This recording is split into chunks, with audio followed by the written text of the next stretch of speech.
Police station अंतर्गत सावरगाव इथे एक अतिशय दुर्दैवी घटना घडली होती, ज्याच्यामध्ये एक 10 वर्षाची मुलगीवर एक 60 वर्षाचे नराधमाने एक अत्याचार करण्याचा एक माहिती आम्हाला भेटली होती।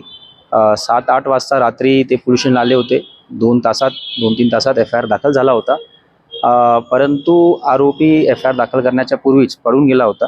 तिथे एक खूप मोठा जंगल होता आणि असे मोठे जंगलमध्ये आम्ही एक मोठी शोध मोहीम राबवली होती।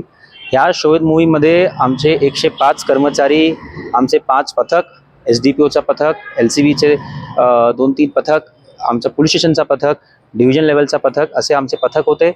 तसेच ड्रोन कॅमेरे आम्ही जवळपास याच्यामध्ये 4 ड्रोन कॅमेरेचा वापर केलेला आहे।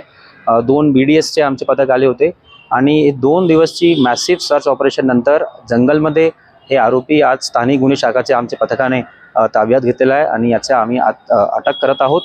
तसेच या गुन्ह्यामध्ये सर्व प्रोफेशनल इन्व्हेस्टिगेशनची जे पद्धत असतात, ई-साक्ष, फॉरेन्सिक व्हॅन, मेडिकल रिपोर्ट, जबाब नोंदणी हे सर्व व्यवस्थित होणार, व्हिडिओग्राफी, फोटोग्राफी व्यवस्थित होणार आणि माझे स्तरावर मी सुद्धा या गुन्ह्याचा वेळोवेळी मॉनिटर करणार आहोत, अपडेट घेणार आहोत।